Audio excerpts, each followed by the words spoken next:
ಸಾರಿಗೆ ನೌಕರರು ಹಾಗೂ ಸರ್ಕಾರದ ನಡುವೆ ಸಾಲು ಸಭೆಗಳು ವಿಫಲಗೊಂಡ ಬಳಿಕ ಆಕ್ರೋಶಗೊಂಡಿರುವ ಸಾರಿಗೆ ನೌಕರರು ದಿಢೀರ್ ಮುಷ್ಕರಕ್ಕೆ ರೆಡಿಯಾಗಿದ್ದಾರೆ. ಸಂಘಟನೆ ಹಾಗೂ ಇತರ ಮುಖಂಡರ ಜೊತೆಗೂಡಿ ಸರ್ಕಾರಕ್ಕೂ ಮಾಹಿತಿ ನೀಡದೆ ಏಕಾಏಕಿ ಬಸ್ ಸ್ತಬ್ಧಗೊಳಿಸಿ ರಾಜ್ಯಾದ್ಯಂತ ಅನಿರ್ದಿಷ್ಟಾವಧಿ ಹೋರಾಟಕ್ಕೆ ನಡೆಸಿ ಸಿದ್ದರಾಮಯ್ಯ ಸರ್ಕಾರಕ್ಕೆ ಬಿಸಿ ಮುಟ್ಟಿಸಲು ಯೋಜನೆ ರೂಪಿಸುತ್ತಿದ್ದಾರೆ. ಸಾರಿಗೆ ನೌಕರರ ಈ ದಿಢೀರ್ ಮುಷ್ಕರ ಸಾರ್ವಜನಿಕರಿಗೂ ಚಿಂತೆ ಉಂಟು ಮಾಡಿದ್ದು, ಯಾವಾಗ ಬಸ್ ಸ್ತಬ್ಧವಾಗುವುದು ಎಂಬ ಆತಂಕದಲ್ಲಿದ್ದಾರೆ.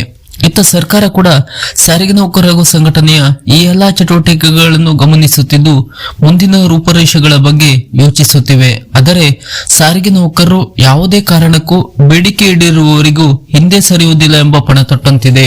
ಹೌದು, ಕರ್ನಾಟಕ ರಾಜ್ಯ ರಸ್ತೆ ಸಾರಿಗೆಯ 4 ನಿಗಮಗಳ ನೌಕರರಿಗೆ 2024 ಜನವರಿ 1ರಿಂದ ಆಗಬೇಕಿರುವ ವೇತನ ಹೆಚ್ಚಳ ಹಾಗೂ 2020 ಜನವರಿ 1ರಿಂದ ಅನ್ವಯವಾಗುವಂತೆ ಹೆಚ್ಚಳವಾಗಿರುವ ಶೇಕಡಾ 15ರಷ್ಟು ಮೂಲ ವೇತನ ಹೆಚ್ಚಳದ 38 ತಿಂಗಳ ಹಿಂಬಾಕಿ ಕೊಡುವಲ್ಲಿ ಮೀನಮೇಷ ಎಣಿಸುತ್ತಿರುವ ಸರ್ಕಾರದ ವಿರುದ್ಧ ಸಾರಿಗೆ ನೌಕರರ ಸಂಘಟನೆಗಳು ಯಾವುದೇ ಮುನ್ಸೂಚನೆ ಕೊಡದೆ ದಿಢೀರ್ ಮುಷ್ಕರ ಮಾಡಲು ಸಿದ್ಧತೆಯನ್ನು ನಡೆಸುತ್ತಿದ್ದಾರೆ.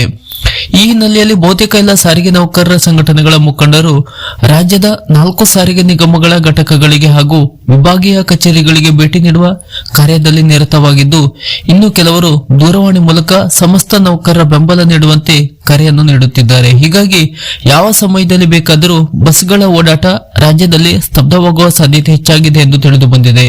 ಇನ್ನು ವಿವಿಧ ಬೇಡಿಕೆಗಳ ಈಡೇರಿಕೆಗೆ ಆಗ್ರಹಿಸಿ ಆಗಸ್ಟ್ನಲ್ಲಿ ಸಾರಿಗೆ ನೌಕರರು ಮುಷ್ಕರಕ್ಕೆ ಮುಂದಾಗಿದ್ದರು. ಆದರೆ ಹೈಕೋರ್ಟ್ ಮಧ್ಯಪ್ರವೇಶ ಮಾಡಿದ ಹಿನ್ನೆಲೆಯಲ್ಲಿ ಮುಷ್ಕರ ಕೈಬಿಡಲಾಗಿತ್ತು. ಇದೀಗ ಮತ್ತೆ ಮುಷ್ಕರಕ್ಕೆ ಸಿದ್ಧತೆ ಮಾಡಿಕೊಳ್ಳಲಾಗುತ್ತಿದ್ದು, ಈ ಬಾರಿ ದಿನಾಂಕ ಘೋಷಣೆ ಮಾಡದೆ ಏಕಾಏಕಿ ಬಸ್ ನಿಲ್ಲಿಸಲು ಒಗ್ಗಟ್ಟಿನಿಂದ ಪ್ಲಾನ್ ಮಾಡಲಾಗುತ್ತಿದೆ. ದಿಢೀರ್ ಮುಷ್ಕರವಾದರೆ ಪ್ರಯಾಣಿಕರು ಸಂಕಷ್ಟಕ್ಕೆ ಈಡಾಗುವ ಸಾಧ್ಯತೆಯೂ ಕೂಡ ಹೆಚ್ಚಾಗಿದೆ. ಸಾರಿಗೆ ನೌಕರ ಬೇಡಿಕೆಗಳ ಸಂಬಂಧ ಕಳೆದ ಶನಿವಾರ ಸಾರಿಗೆ ಸಚಿವರ ಜೊತೆಗೆ ಸಭೆ ಕೂಡ ನಡೆದಿತ್ತು. ಆದರೆ ಬೇಡಿಕೆಗಳ ಈಡೇರಿಕೆಗೆ ಸಂಬಂಧ ಒಮ್ಮತಕ್ಕೆ ಬಾರದ ಹಿನ್ನೆಲೆ ಮತ್ತೆ ಮುಷ್ಕರಕ್ಕೆ ಸಾರಿಗೆ ನೌಕರರು ಮುಂದಾಗುತ್ತಿದ್ದಾರೆ. ಈಗಾಗಲೇ ಮುಖ್ಯಮಂತ್ರಿಗಳೊಂದಿಗೆ 4 ಬಾರಿ ಸಭೆ ನಡೆಸಿ ಆಗಿದೆ. ಅಲ್ಲದೆ ಸಾರಿಗೆ ಸಚಿವ ರಾಮಲಿಂಗಾರೆಡ್ಡಿ ಅವರ ಜೊತೆ ಕೂಡ 3-4 ಬಾರಿ ಸಭೆ ನಡೆಸಿದ್ದರೂ ಸರ್ಕಾರ ಸಾರಿಗೆ ನೌಕರರಿಗೆ ವೇತನ ಹೆಚ್ಚಳ ಮತ್ತು ಹಿಂಬಾಕಿ ನೀಡಲು ಯಾವುದೇ ದೃಢ ನಿರ್ಧಾರ ತೆಗೆದುಕೊಂಡಿಲ್ಲ.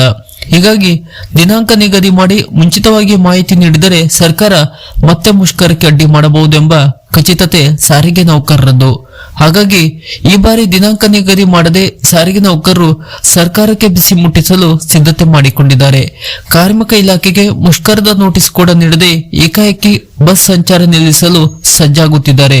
ಆದರೆ ದಿಢೀರ್ ಮುಷ್ಕರಕ್ಕೆ ಸಾರಿಗೆ ನೌಕರರು ಖಂಡಿತ ತಯಾರಿ ನಡೆಸಿಕೊಳ್ಳುತ್ತಿದ್ದಾರೆ.